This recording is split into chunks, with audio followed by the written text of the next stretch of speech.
final session on values learning and systems, a framework for critical rigor in impact evaluation.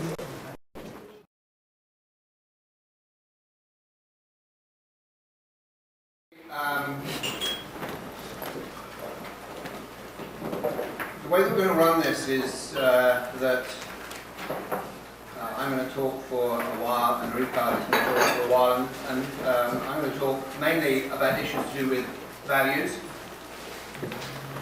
Rigour is going to talk primarily about issues to do with learning within a systems frame. And then we're going to have a bit of a discussion, and then Martin is going to surprise you all with an amazing attempt at bringing the whole of today together into a single room. So there, that hopefully will keep you. I think where I want to start is here. This is a comment that was made on a blog, Jane Davidson and Patricia Rogers' blog last week. And I've been involved in the systems field since the mid-1970s. By about the mid-1990s, I thought it was a complete waste of time. And I've witnessed the increasing interest within the evaluation field of the systems field in the last 10 years. Indeed, I've been quite an active part of it. But I'm still posing the question, is that if it doesn't help us in some way answer or address this question, it will still be just a nice idea. In the end, the use of systems ideas from the systems field has fundamentally got to help the process of valuing in some way. It's not good enough to say that stuff happens, and it's not good enough to say that we need to look at the big picture, which is often when I see a lot of stuff in the evaluation literature around the systems area, that's all it's saying. And frankly, if that's what using systems ideas is going to do for evaluation, it's got about another 5 years before evaluation finds the next fad. We've got to find a way of using systems ideas that help us in this valuing process. And there's a snag. What I've got behind me was developed about 10 years ago, I think, by the International Society for Systems Science. And it is a concept map of systems methods. All right? You don't need to count them. I have. It's 1,200 of them there or so. We have spoken about 3 of those today. 3. Okay? And actually, we've spoken primarily about the half dozen or so that deal with modelling. Most of them have nothing to do with modelling. So we, as evaluators, now have a problem. If we're going to use ideas from the systems field, we have 2 choices, it seems to me. One of them is we learn the methods. And I know about you, but I've been involved in the systems field for, as I said, nearly 30 years. I probably know about 10 of them, well enough to use, which is what? Not even a percentage point of them. So if we're going to use the methods wisely, and we're going to use the right method that works for the right people in the right circumstances, because like evaluation methods, not all of them are appropriate for every circumstance. You wouldn't use a theory of change approach if what you wanted to know essentially was whether a green car was better than more popular than a white car. I mean, there may be circumstances when you would. It wouldn't necessarily always do that. It's exactly the same. Or we sort of go to the notion of principles. We work at the principle level. We work at the level, say, of the previous slide, values. You know, what methods help us with values? So what happened about 10 years ago, no, 2005, was as part of a publication that was published eventually by the American Evaluation Association, and very heavily supported by the Kellogg Foundation, allowed us to bring a bunch of systems people together in a room in Berkeley with a bunch of evaluation people, not dissimilar to this. But rather than talk about method, we said, of all these dozens of methods that we were involved in, we brought in people who were in a variety of different methods from around that map. Not is it what are the differences, but what is it that we have in common? And after a couple of days, what's behind me at the moment is roughly the agreement of what we have in common when we talk about a systems approach.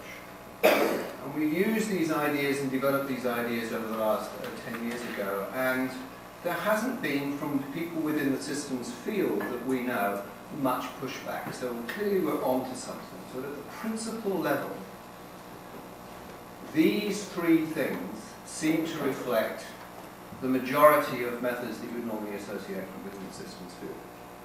And that is, there is an understanding about the relationships associated with a situation. We call it a system, we call it a situation.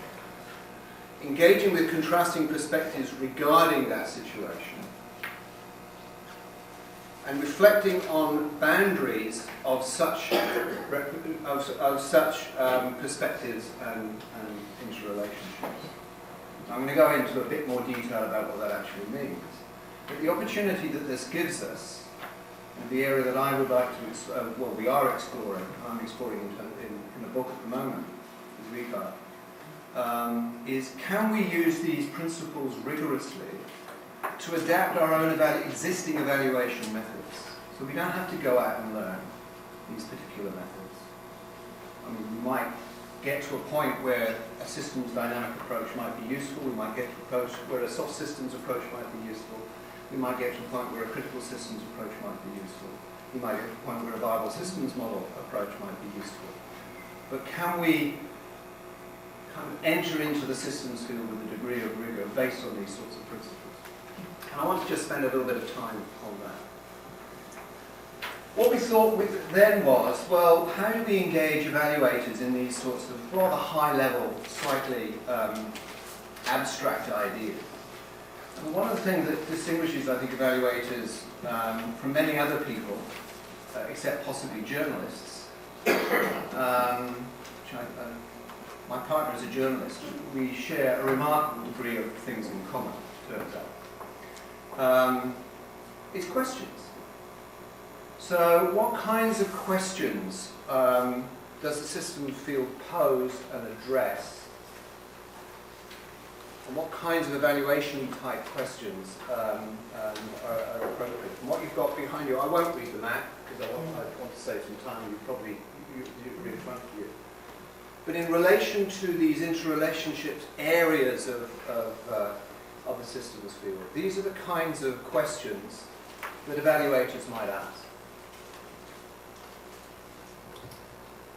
And what they do in systems terms is they deal with three quite important systems issues, many of which that we've talked about today. Emergence is one, issues to do with intended and unintended consequences, and the need for flexibility in method and methodology. It's a thing that, for instance, Michael Patman talks about a lot in his work in developmental evaluation, the idea that as a situation evolves, your methods, the data collection, indeed, the very questions that you're posing may actually have to change as well. These things are probably fairly familiar to evaluators. It's the interrelationship side. Evaluators are often very good at that aspect. It gets more interesting when you move on to perspectives. Evaluators often associate the perspective side as being about stakeholders. And it has, perfectly valid stakeholder analysis approaches. However, what in the systems field we're interested in is going just a little bit beyond that in a bit of a more rigorous way. Somebody said that people make programs happen. Actually, one way of thinking about it is it's the stakes that people have in a program make programs happen. It's the motivations, it's the values, it's the drivers. Those are the things. So rather than doing stakeholder analysis, or as well as stakeholder analysis, one of the things that would be consistent with systems ideas is we started doing analysis of stakes. And one of the fascinating things when you start doing analysis of stakes is that your assumptions about stakeholders often are wrong. The same stakeholders can have different stakes. You guys are all stakeholders in this particular session, but you have different stakes in this. For some of you, learning is important. For some of you, publicity is important. For some of you, making money is important. And if I want to actually understand how this meeting is going, I'll learn more from understanding your stakes than I do from understanding you as stakeholders. And then there are various other stages which I'll shift over quite quickly because they're a bit technical. But the relationship between stakes and stakeholders raise issues. How do you manage a situation where you have contrasting stakes? In the jargon of systems, this is called stakeholdings. And out of these various stakeholdings, you can generate framings, ways of understanding, it's sometimes called hold-ons in soft systems, I think. In other words, ways of understanding this particular meeting. And out of that, you might develop a program logic, a log frame, but one for each of the perspectives. So one perspective may be about fame and fortune, another perspective may be about learning, another perspective may be about meeting old friends. Sorry, 3 possible framings. If I then had to judge the value or worth of this particular conference, I might come to very different conclusions depending on which of these framings I actually regard it as primary. So, stakes, stakeholders, stakes, stakeholdings, and issues to do with stakeholding. Now we have these 3 framings, which brings us. That's just it. I'll come back to that later. The issue of boundaries. Who decides which of these framings is more important? What is in and what is out? Are all 3 in? Or is only 1 in? In relation to the interrelationships that we've decided, which ones are in and which ones are out? Which ones are important? Which ones are not important? Which ones are marginalized in terms of perspectives? And which ones are celebrated? In terms of the program, who are the victims of this program? And who are the beneficiaries of this program? And at a much wider level, there is no such thing as holism. Every endeavor is bounded. The question is, who gets to draw the boundaries? And that is about boundaries. So, the final question in terms of the boundaries questions that would come within a systems approach is, who says this is the right thing to do? Who says that this program and these objectives are the right objectives? Who says that this evaluation of this particular program is the right evaluation? And what are the consequences of that? So those are the areas of, and it's said on the diagram, those are the, in a sense, the generic areas that we would see, that I see when people pass across to me things that they claim to be an evaluation done from a systems perspective, a systems framework, that I look for. I look for those three elements and those particular questions. And in terms of method, one of the interesting things about the debates over method is that about twice a week now, I get emails from people who have just addressed those questions in their evaluation design and in their evaluation analysis. And they say to me that just those dozen or so questions gave them profound and new insights. But it's just a couple of emails a week. But it's more than zero. So this is our way of trying to get over the issue of, do we learn from methods, or do we try and apply to our methods some principles that are drawn from the systems field within as well? And then the question is, what do we learn out of all this? Goodbye. Okay. So, want me to change the yeah, so then how to connect the three concepts that Bob was talking about to the issue of learning and ultimately also to values. We were pondering about how to do that, and we then decided as a starting point we use a typology for learning that has been around in the organizational development field at least for many years. It's quite widely known and it's been tested. That is it's based on work by Rigour and Schön, the three types of learning, which talks about three loops of learning. At the core is single loop learning, which leads to adaptation, learning to adapt.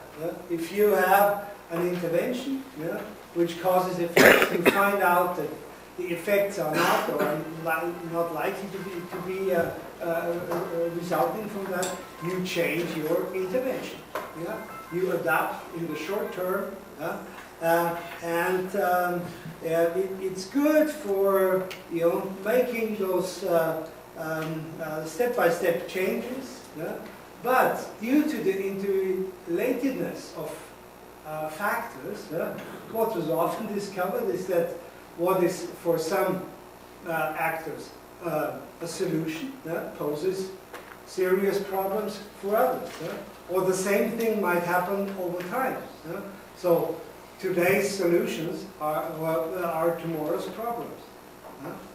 So there is a need to look a step further underneath what you could just see here as symptoms. And this led to the notion of double loop learning. That you look at not just at the problems as they arise one by one, but you look at what are the generative mechanisms. What makes it that the same problems come up all the time? And try and address those issues instead. And in order to do that, you have to look at underlying assumptions and also values of various actors involved. Look at underlying causes, but also the causes of problems, but also the consequences of solutions, in order to have more appropriate answers that also hold in the middle and long term. Even that, for some circumstances, was not considered. Is not considered enough. So you have a third loop of learning, a third level of learning, triple loop, which means learning not just to change, which is double loop learning, but also learning to learn.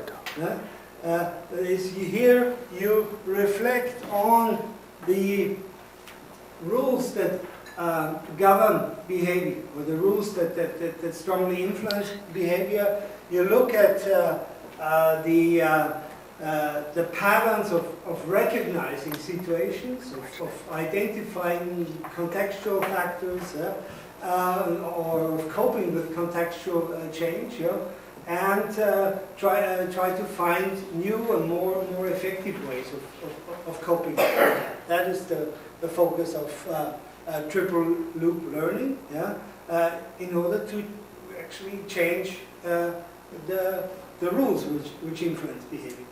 Yeah. So then, based on this, we try to connect the three systems concepts with those three levels of learning, and we found they actually, have quite a bit in common. So for single loop learning, you can work with this concept of interrelationship. You essentially look at the interrelationships between intervention and effects, but also at the relationships between the two. You might have a whole chain of effects. You might have a whole chain of activities connected together. So it's really a matter of rearranging the way these various elements are linked together. And the core question here that you can answer is, are we doing things right?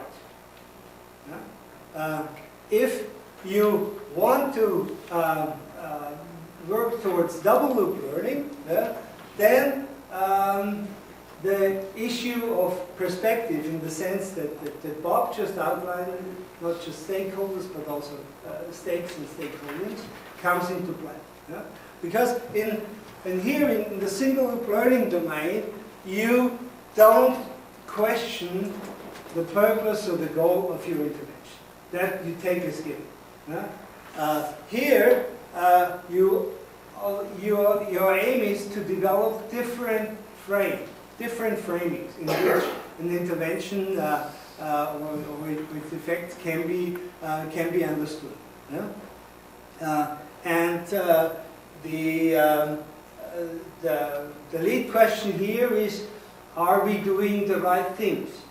So you step out of the frame of the original frame of looking at the boundaries in which you conceive it in your program theory, etc. And you look at it from different angles, for instance, from different stakes that are here at play. And the third level of learning, triple loop learning, can actually be associated quite well with the concept of boundaries. Because here you essentially look at, who determines the goals and the purpose? And what are the reasons behind that? Is that power? Is that some other kind of authority? Is that knowledge? What's the reason for that? So you, by analyzing this, the legitimacy of the boundaries, and why you finally come up with one frame that, for instance, in an impact evaluation, you base your work on. You also look at the value base for the evaluation altogether, and also the consequences for that. So that's and here the lead question is: well, is rightness buttressed by mightiness, or is it the other way around? Is power, is might at the forefront? Or is right in terms of insight, knowledge, prevailing?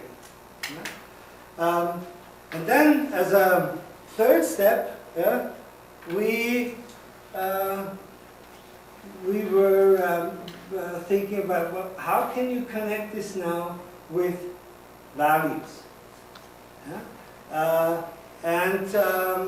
Here our point is that each of those levels of learning can be associated with different values. In single loop learning, when you're in the single loop learning mode, you essentially base yourself on instrumental values, which are the values which either explicitly or more likely implicitly an intervention is based on, and which is expressed in various forms, program theory, theory of change, a log frame, etc., which defines what is the ultimate purpose, what are the steps to reach that purpose, and these are this is then the frame for with which you you make your evaluation and make your recommendations for improvement, because you don't question the instrumental value of that intervention at this stage. You don't question the purpose. Take it as given. In double loop learning, since perspectives are here at the core, as I said before, you are really dealing with intrinsic values, be it now personal values, be it organizational values. And you're dealing with the various framings which in which the intervention can be understood from these perspectives. And thirdly, the triple loop learning can be associated with what we would label, well, critical values or political values, which underpin why a certain frame has been chosen or has been given or has been imposed for an evaluation. Which also addresses the political dimension of evaluation that Bob has talked about this morning. So whose values, which also determine whose values finally count.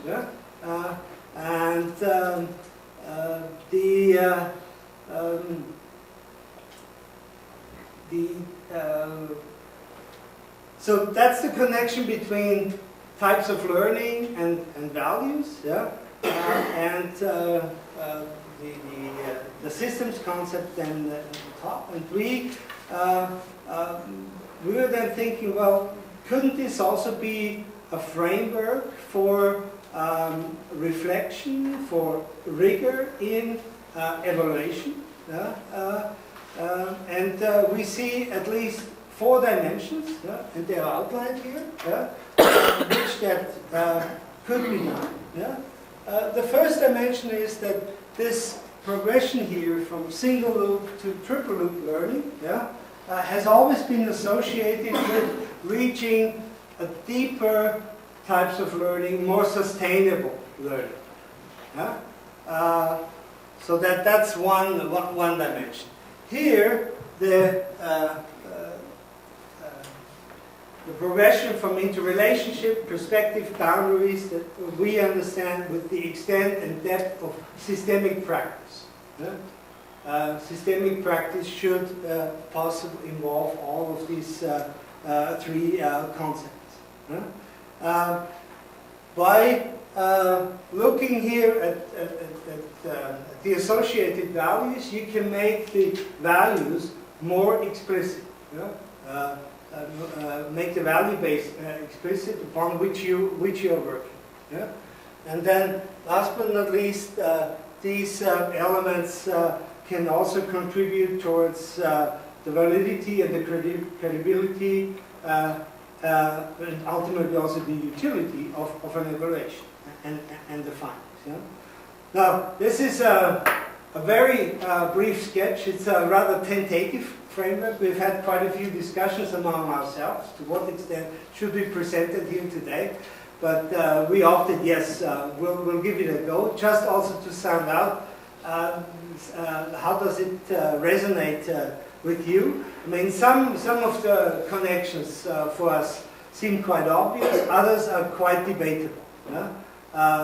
But at least since this is event is also for defining a research agenda in the future, that could be one of the contributions from our part, say, to which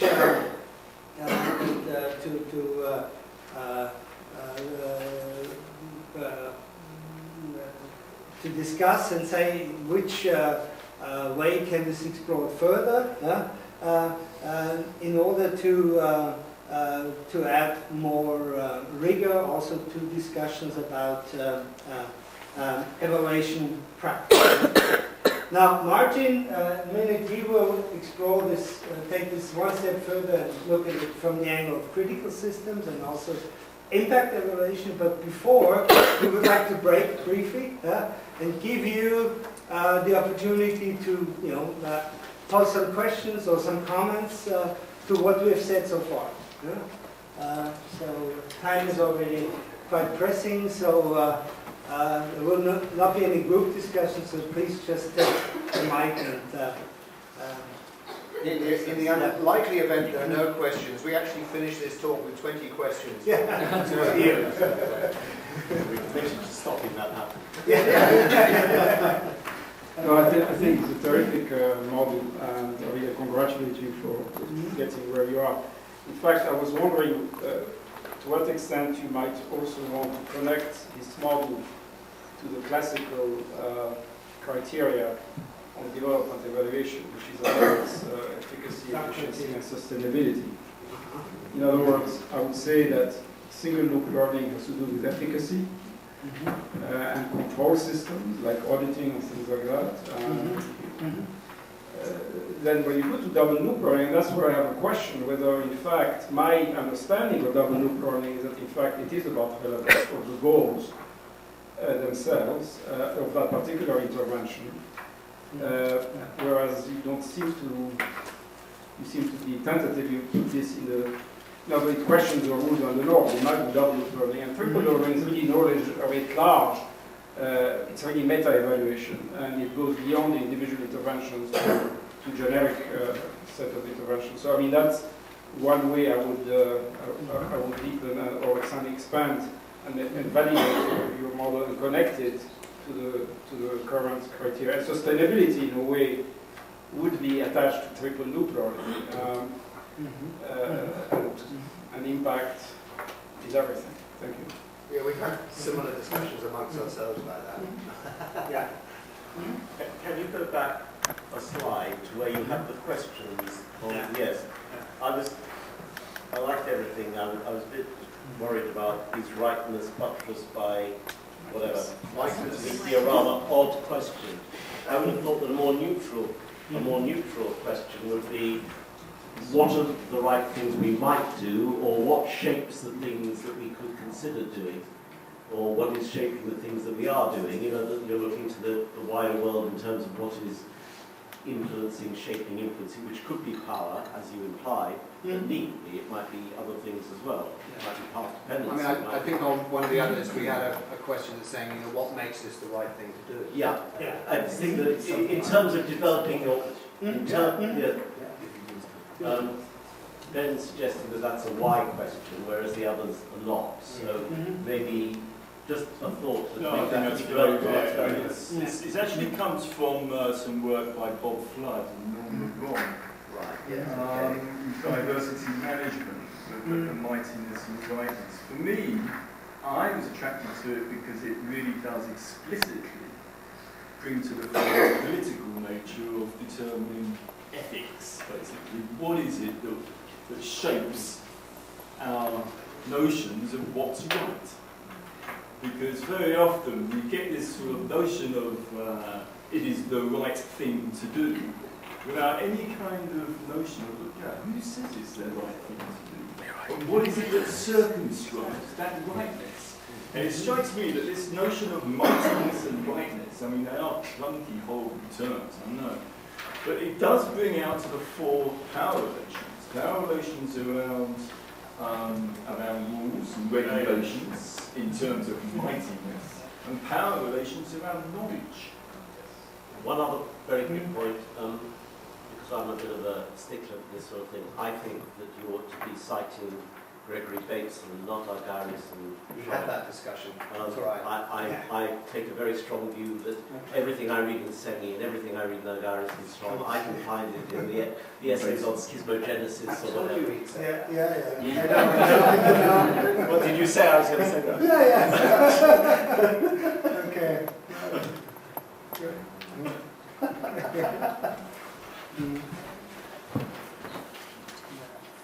Yes, I find both the principles that Bob presented earlier very useful. We actually used them in our evaluation, and we found them quite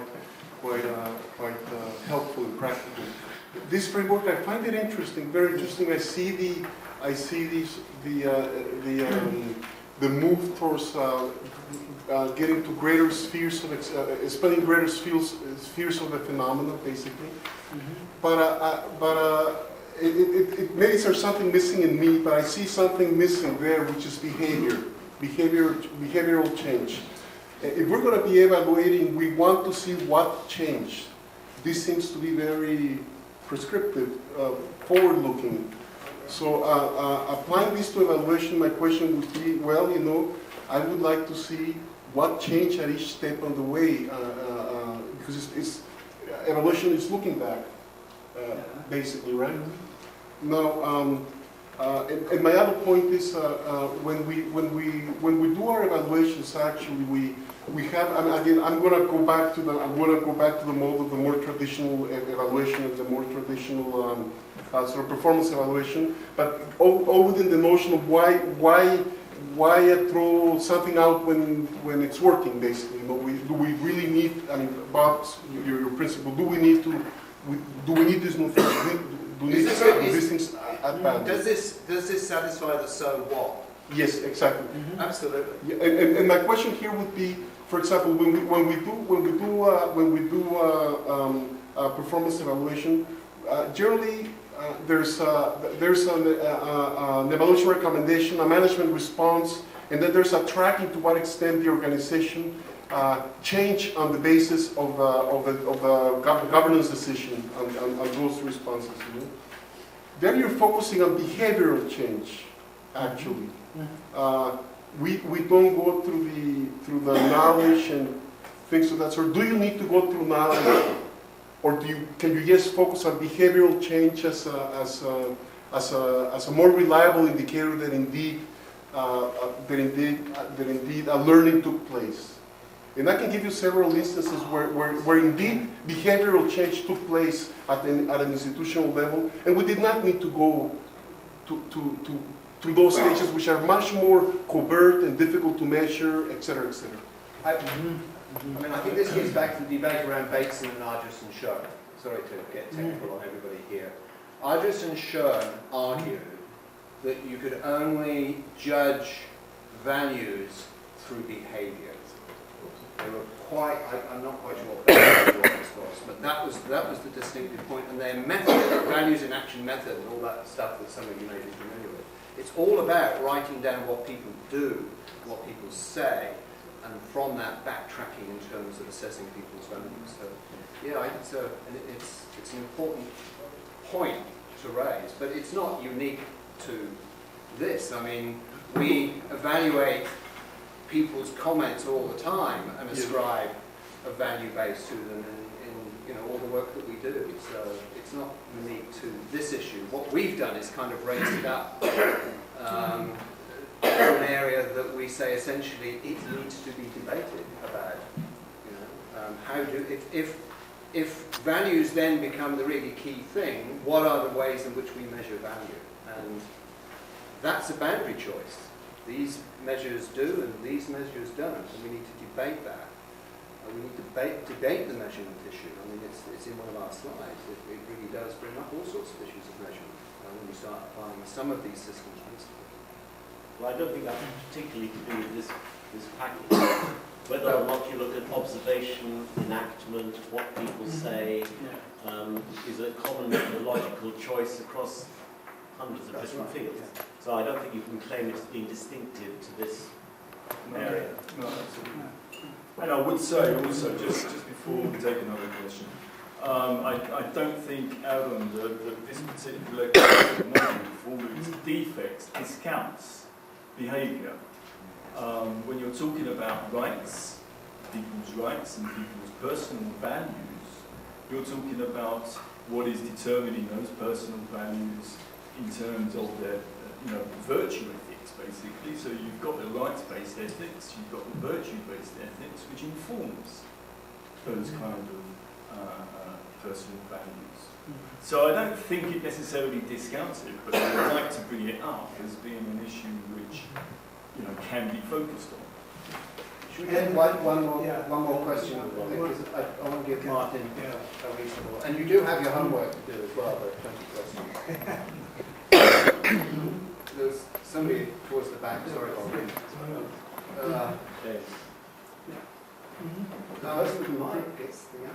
Presumably your hesitation about whether to present it is linked to not having a paper, is that right?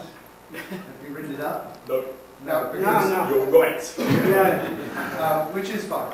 But you did kind of mug us because you presented us with here's deeply distilled learning about evaluation from 1,200 different methods, and here's some concepts we all agree are somehow relevant. And then suddenly, magically, like a rabbit out of a hat, you stuck it into the framework. So obviously, one of the things one would do is go back to the triple loop learning stuff and look at how much conceptually that maps back to what you did, and be a bit more open with us about how you got to the original concept in the beginning. Sorry, how you got to the original concept. You mean the interrelationships perspectives? Yeah.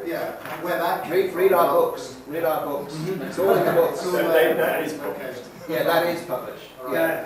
It's the link with learning. Essentially, we were given a brief to talk about learning. Right. So we went, oh my God, learning. What? No. So we thought, let's use. So the systems concept that has been digested for 10 years or so. 10 years ago. Yeah. This framework is something that we really came up with now for this event because we were given that topic, learning, values, and systems. Yeah. So how do we relate the three? Yeah. And one thing I would also a brief comment to your issue on behavioral change. Yeah, you can of course look at behavioral change also on these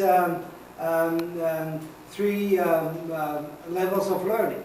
Behavioral change, that is the result of your intervention, is much more short-term than a behavior change that is underpinned by your intervention, incorporating the values of your partners or other actors. And even more so if that behavioral change is embedded in a rule change. For instance, in changing legislation, whatever. So you have various levels that have to do with the sustainability of the behavioral change, ultimately. And one final comment to the model, to this framework that it should not be read as a hierarchy. Not that in all instances you have to go, you should reach. We'll get there. Oops, okay. Hang on, it was about 9. That's right. Oh. Okay. There we go. That you should reach here, the outer levels. That's not the way it should. The core thing is here to look at the interconnections. That things are interdependent, and this I think you can also use as an evaluator when faced with an evaluation task. If the expectation is there to or if your evaluation is framed exclusively on the instrumental values, and you should only apply that in your evaluation, you cannot expect anything else to happen. You cannot expect that you really address those double loop learning questions, yeah,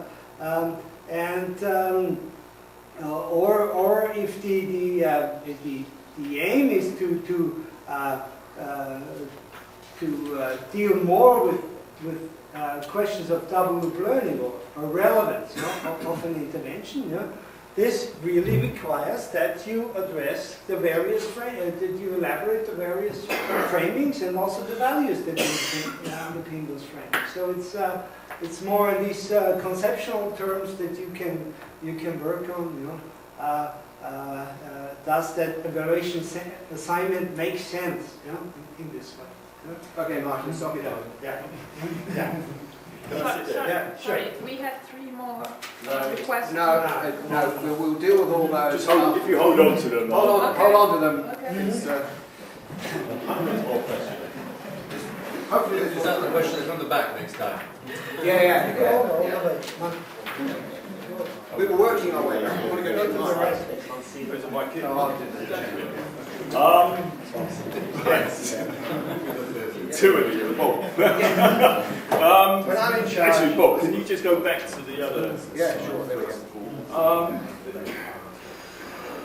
Just going back onto the interrelationship, well, it's the relationship between these 3 different concepts which has real importance. What we've been talking about a lot this morning and this afternoon are different types of framing devices, frameworks. We've interchanged the ideas of models, tools, systems, approaches. And what I'd like to be very explicit with you about is that what we're talking about here, in my terms of reference, and I think in our terms of reference, is a system. This is a system. It's a framework. It's a tool. It's a heuristic tool. And I use those terms quite explicitly, interchangeably. And I can talk to you about the way in which we devised that system. We designed it. We designed that system on the basis of those 3 different systems concepts as well. Beginning with the interrelationships, we started off with issues around values, learning, the 3 concepts.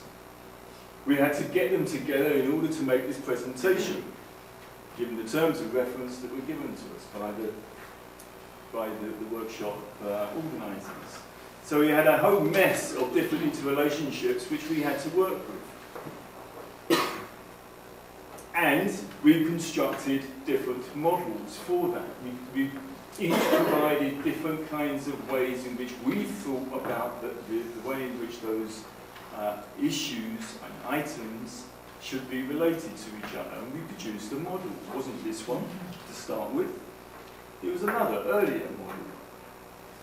But given our different perspectives and the exchange of perspectives using our different models, through an exchange of emails, through a Skype conversation, we then redesigned another model.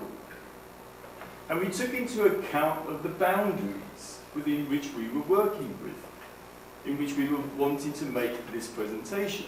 So we took boundary judgments in order to then come up with this particular model.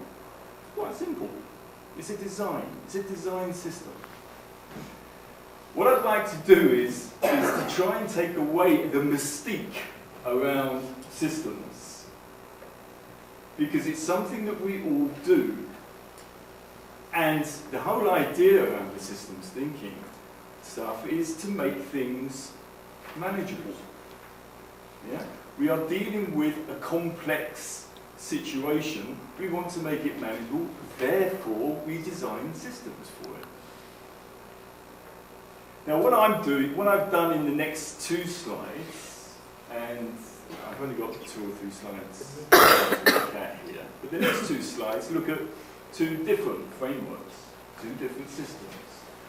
The first system that I want to look at is one that actually deals with that address of the relationship between the design of a system, taking into account the interrelationships, perspectives, and boundaries. And this I call systemic triangulation. Thanks, Bob. Triangulation is quite a nice term to use, particularly when we want to look at issues of rigor. I mean, it has been used, Aaron used the notion of triangulation when describing the evaluation exercise that he was involved with. It provides that kind of sense of security that, things are being balanced out, that we are somehow getting to some we are removing biases. Yeah, we're looking at different sources, we're looking at different methods, methodologies, different contexts, different users, blah, blah, blah. So you can use triangulation in all these kind of safe ways. I like to use triangulation not in that particular way, but in a way of determining rigor, but rather in determining relevance, which I think has a lot to do with rigor, particularly in systems thinking and practice. And it's the way in which those aspects that we've been looking at do relate to each other. If you look at that triangulation model, it's a model, there are arrows there. Those arrows mean something. And it's something where you have the rigor within systems thinking and systems modeling is really important. You don't just stick up arrows without having an arrow actually meaning something. And if it means causality, then that is very explicit. These particular arrows just simply mean influence. They're arrows of influence. And what I'm trying to put over here is this notion that interrelationships, perspectives and boundaries are interrelated themselves. I've used this this cartoon picture which you saw in Bob's slides, which is the great understandoscope. And I'd just like to very quickly explain what that whole business is about. If you look if we start on the bottom right-hand side with the interrelationships, we have somebody looking at a complex situation. This is around climate change, right? Issues of climate change. Loads of different factors. Now, we all have our own understandoscopes, our own ways of appreciating that reality. Yeah? That reality may be different from the reality of other people. And if we shift over to that left-hand side of perspectives, we see that the same concept, that same reality of climate change, for example, is being looked at from different perspectives, each with different stakes, different stakeholder perspectives. Okay, so on one level, at the interrelationships level, we can say that our understandoscope, from a systems perspective, needs to be as holistic as possible. We need to take in as much of this stuff as we can. The more complex our system dynamics model is, then the more it relates to reality, is the supposition. Yeah? But still, it's partial.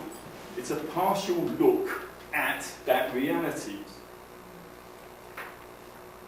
In the same way as with different perspectives, we can also say that, yes, we take in lots of different perspectives. We can invite lots of participants. Let's have a participatory workshop for our evaluation.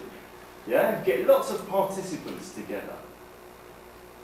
And sure, you can get a lot more value judgments around that because of the widespread use of participants. But at the end of the day, in any evaluation, first of all, you cannot get everybody's perspective on that particular situation. And secondly, the perspectives that you are looking at as an evaluator, that we look at as evaluators, have a certain partiality. We are humans. As humans, we have our own value judgments. We simply do not put equal equal value to all perspectives. I defy anybody to be able to do that. You can't. So there is something about systems thinking in practice where you need to take into account the value judgments of the intervener. And this is what I mean in this diagram by looking at the top pinnacle part, reflecting on boundaries. This is what we mean by systems. We need to reflect on the boundaries of those judgments because they are partial. They're partial in two senses. First of all, they're partial in only accepting some of the reality, not all of the reality. And they're partial in another sense in which we are biased according to certain perspectives over others. And so that's really quite an important part of that particular framework. It shows those interrelationships as being those relationships between those three different aspects of systems thinking in terms of the influence they have on each other. Now the next framework that I've used is a development on this. Again, it's looking at the same issues of interrelationships, perspectives and boundaries. But here I'm using a framework which I'd like to just advertise. I developed for Systems Thinking in Practice, Open University program, postgraduate program, fantastic stuff. And I would encourage you to circulate that around. The reason why I've chosen this kind of framework is because it exemplifies an absolutely key aspect of systems thinking in practice. And the key aspect here is conversation. It's a metaphor for conversation. A lot of people would assume, if you're looking just at complexity science and complexity thinking, and complexity systems, adaptive systems, and all of that kind of genre, that what you're dealing with here is a simple scientific task of gaining as best a reality as possible, the best representation of reality as possible. Now that has only one part of the story, it seems to me, because systems thinking is not just about just getting the ultimate reality in your model. It's about conversing with people about that. And this is why I really get quite excited about the ideas of the presentations that came this morning around this notion of experimentation and the safe foul stuff. You know, when you're dealing with systems, whatever modelling that you're dealing with, it's never going to have absolute certainty. But its value really should be in what kind of response it's generating.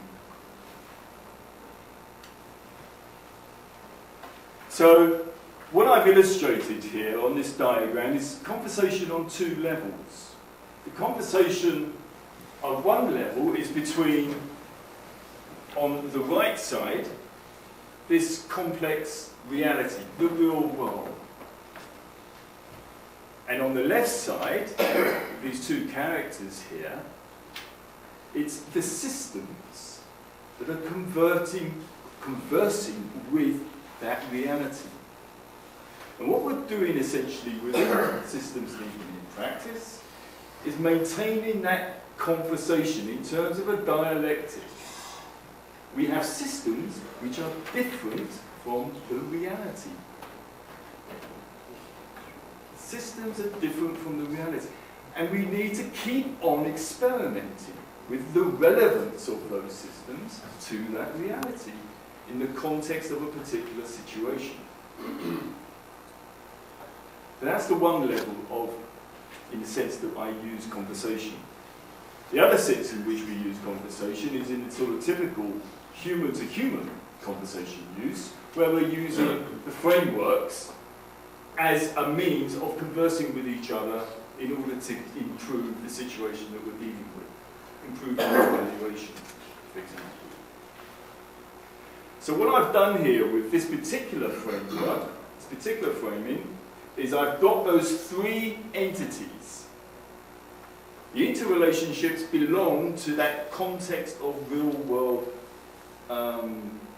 realities here. These the issues of change, of uncertainty, emergence, all of that stuff.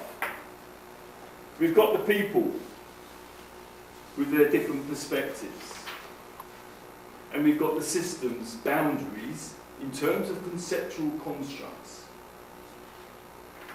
And what I've done is to associate 3 activities, each with those 3 entities. And this is where the relational idea behind systems thinking in practice comes in. So first of all, yes, we try to understand, we frame an understanding of the reality. But in framing that understanding of reality, let's be clear that it's a particular perspective. It may be a perspective that has been gained from drawing on many multitude of perspectives, but still it's a perspective. So what we have to do is to engage. The second activity is engaging with different perspectives. And this again is something that we haven't talked about really much at all in this workshop. But that notion of actually using systems, constructing systems in the way that Rigour, Bob and I did in order to produce this particular presentation, just developing, exploring our own systems, engaging with them and seeing how they can change and modify is really quite important. And then reflecting, finally, on the boundaries of those frameworks that we produce is the final bit. And when you're reflecting on those boundaries, we always must take into account that the systems that we are dealing with are partial in those 2 respects. Okay, this is where I sort of see the relevance of what I've been talking really about is sort of notions of critical systems and how it informs systems thinking in practice, how it informs impact evaluation, and how it kind of distinguishes a little bit from complex adaptive systems. And particularly sort of complex adaptive systems which is prevalent in the works of pattern, developmental evaluation. So, I'm not saying that there is a contest here. I think that those complex adaptive systems are very important, but it's only one part of systems thinking. So as far as the relevance to impact evaluation is concerned, let's look at interrelationships. The key thing here is around emergence. Paul, I think, mentioned this notion earlier, that we don't deal with emergence. We don't seem to be dealing with issues of uncertainty. And it is important. The whole is different from the sum of its parts. This is not rocket science. This came from Aristotle and so on. But there is something about that whole which we construct. There is a whole out there in terms of reality, but there's wholes that we are always constructing. And we need to look at those wholes to see what it is about the effects, the emergent effects of our own holistic models, if you like, which are important as far as any impact evaluation is concerned. Multiple perspectives, complexity of impacts. When we're talking about complexity, it has come up during the workshop a number of times. It's people that matter. That's the difference between a complicated system, which is usually just a mechanical device, and you're just talking about little entities, or material entities.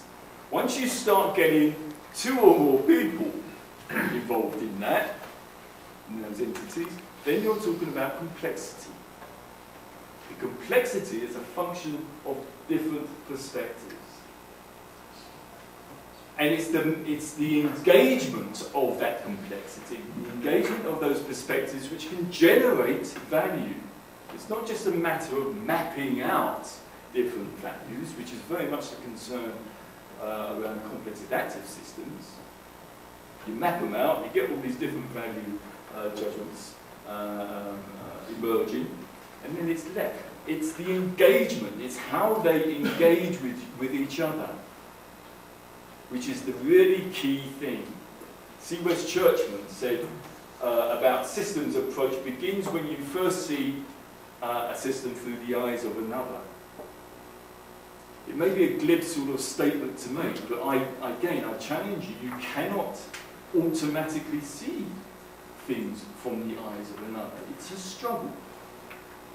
But it's that engagement and that tension which is the key thing there. And then finally, the stuff that Rigour has been talking about with regards to learning and these triple loops of learning is really around around boundary judgments.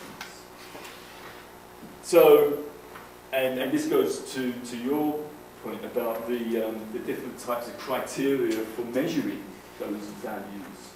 In my mind's eye, that's how I would map it out. Efficacy and efficiency is about single loop learning, doing it right. Is it the right thing to do? What we're talking about there is essentially effectiveness, which brings in questions of ethics.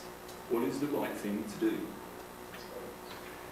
But then we've got to look at that in the context of its politics as well,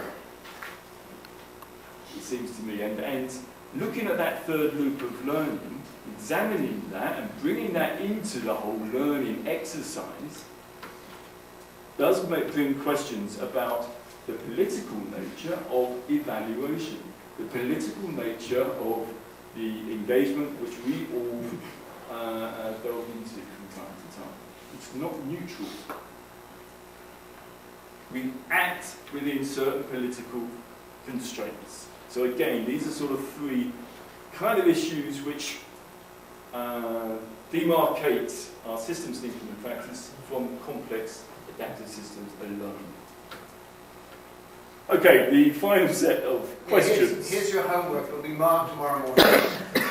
What I've done here is just to mark out some of the challenges associated with those three different concepts. Basically, the first generic challenge there is that when we're looking at things from a systems approach, when we're evaluating things, we can't just evaluate the interrelationships outside of any concern about perspectives and boundary judgments.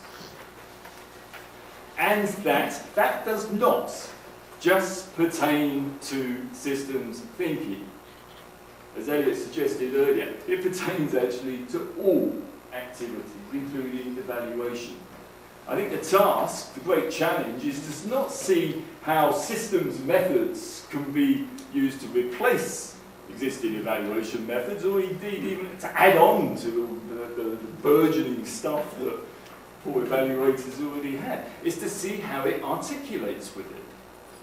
What can you learn? How can you enhance our existing practice by the ideas of systems thinking in practice, rather than any sort of particular methods? I think that's a great challenge. I think there are methods which are quite helpful, very helpful, but it's the way in which our existing practices, our baggage of stuff that we all have as individuals, can articulate with these basic systems principles. That's the real challenge, it seems to me. Getting on to interrelationships, the real challenge there is how our measures of success, which we deal with, and remember, measures are bounded systems by themselves. They don't exist out there in reality, as you may think from looking at the target culture of a lot of public servants. Targets are constructs, they are measures. Now, if you've got a change in the reality, in the context, and obviously reality changes all the time, but your actual measures stay the same, something is wrong. Yeah? The target culture there, as is something that John Seddon actually talks very nicely about, there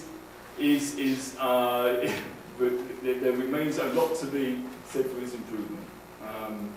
So you need to continually change and think about how the measures that you're using for your evaluation can adapt to that change. The measures are boundary. With perspectives, I think the important thing there is to think about your systems and the systems design as in terms of purposeful systems. So somebody said that evaluation is something that you do after an intervention. I just don't simply believe that kind of frame of mind, because when you're evaluating, even if it's after an intervention, you are interfering with that intervention. You are interfering with it, and therefore you are making some change.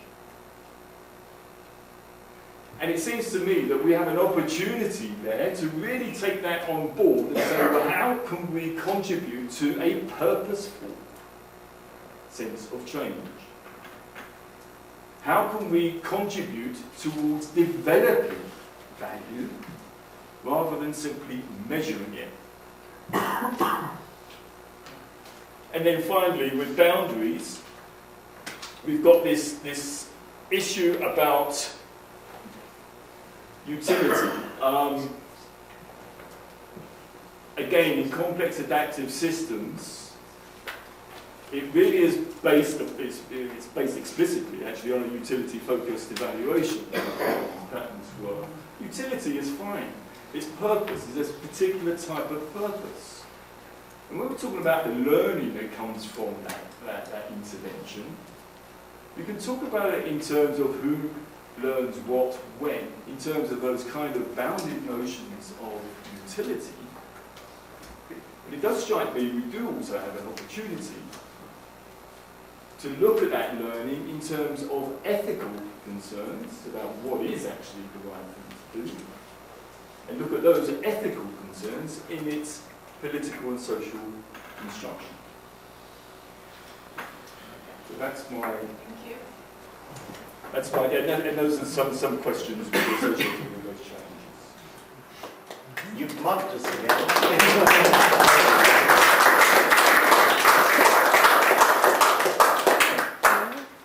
Sorry, I'm jumping on my seat because we have 10 minutes for questions and 4 people already lined up.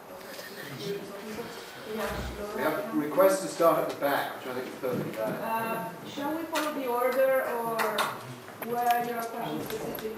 You don't need to ask me questions. Okay, fine. Then we have Ben.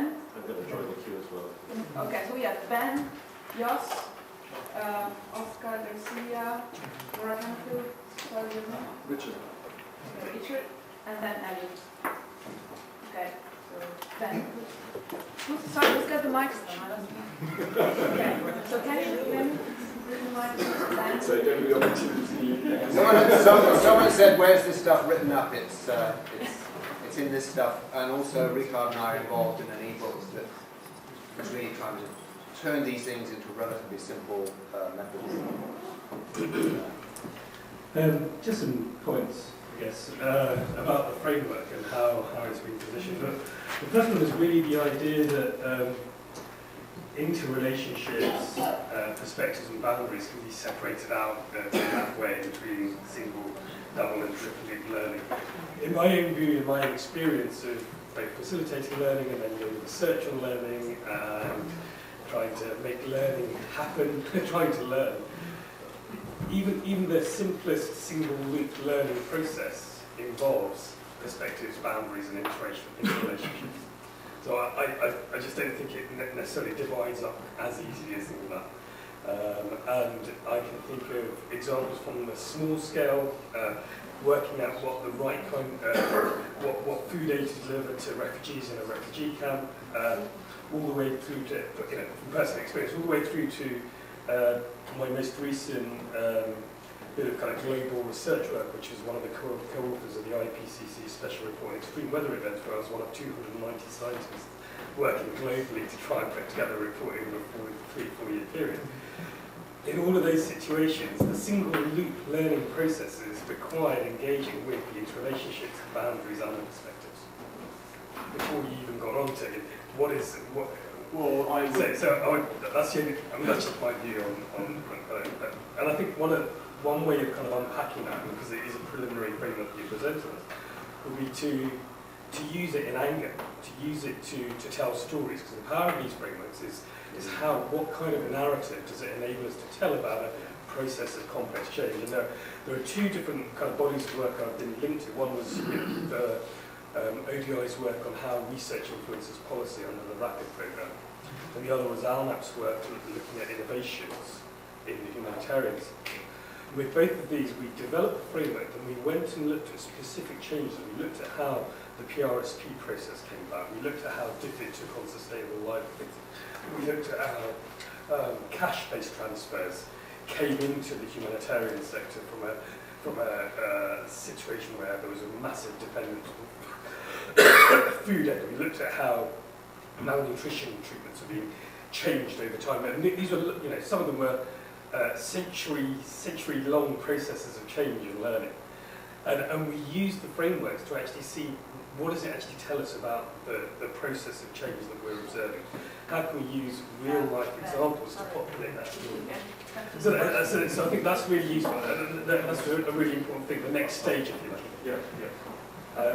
And the third thing is that very quickly, you just want to avoid it being a kind of creationism style framework that ends up explaining everything and not being disproved. I think you need to be able to tell us how we disprove this framework. Okay, thanks. Then Jos, two more questions. One from Jos is fine. Then we have Oscar Garcia. Oscar? Thank you, and thank you very much. Really, very elegant models and presentations to the three of you. And my question refers to a reflection that Bob Pichotto made this morning about formative and summative evaluations. And really, in your experience, when do organizations learn? Is it discrete moments, or is it really a continuum? Therefore, how would you apply this framework in the time frame? Okay. So if you can quickly address these questions, and we have three more, and Yeah, I mean, just if I can, very briefly. I mean, the important, you made an important point. This isn't meant to be, as with any framework, any system, it's vulnerable. And the thing is how relevant it is to your own particular circumstance. I mean, I find it very relevant to the work that I do. I can adapt it at different levels of recursion, we call them in systems, different levels of granularity. I mean, I'll just explain how one level of granularity in the way in which we use it for describing the presentation. I think you can use it, in my terms of reference, you can use it in terms of macroeconomic modelling, no doubt about it. With regards to the sort of single loop learning and what you see as being single loop learning in terms, but there being lots of perspectives, there not being lots of bounded judgments, my response to that is, well, is that single loop learning? A lot of people characterize single loop learning in a very dismissive sort of way, which I think is actually open to question.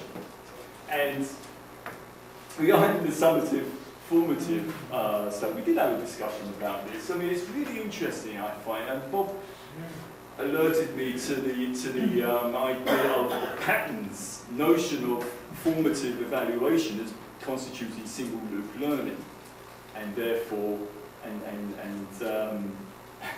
I struggled a bit with that, but then Bob showed me another quote from Scriven, Michael Scriven, about formative evaluation, which is much more in line with what I assume formative evaluation to be about. And that's in terms of developing value. That's very much in terms of the double loop and triple loop learning, in my terms of reference. I just want to say there's always been a debate within the organizational learning literature about whether organizations learn and whether individuals learn. Within a particular area of the systems field that that we haven't talked about actually originally comes from Russia via Finland, called CHAT, Critical Cultural Historical Activity Theory, which is a very interesting area. It's been used a lot in terms of innovation, the way of analysing innovation. And their argument is that it's not whether or not people learn is the issue, it's what they learn. People learn all the time. The issue in organisations is, are they learning what you want them to learn, or are they learning something else? And this is particularly important in health and safety issues. Are people learning to avoid the health and safety measures, or are they actually learning to be more healthy and safe?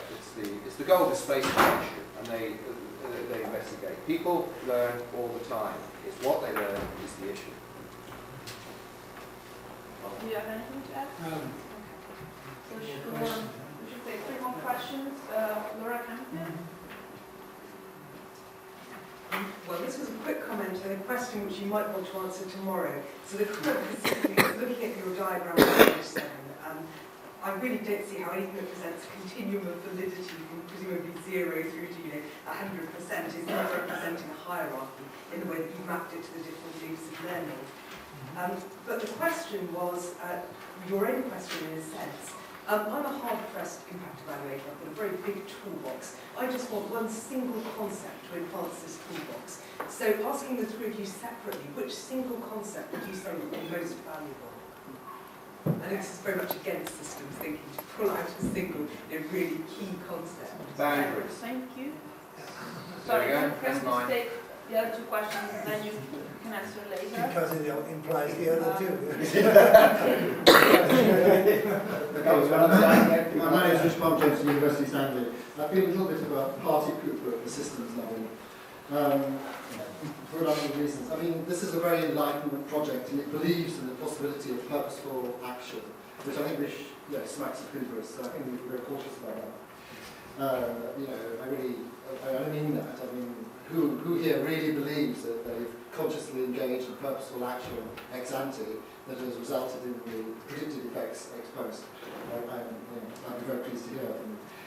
From your 3 levels, I was very struck by the similarity, but lack of similarity, with Stephen Luke's 3 concepts, or 3 faces of power. Power of decision-making, power of non-decision-making, agenda setting, and ideological power. And, I don't think you deal at all with ideological power, or with more recent understandings of the way in which cognitive systems are subject to biases and embodiment, and it's therefore very difficult to change deep-seated ways of seeing the world in the ways that you really are predicated in suggesting that the evaluation can result in purposeful action in the way you described. Okay, thank you. Elliot has one last question.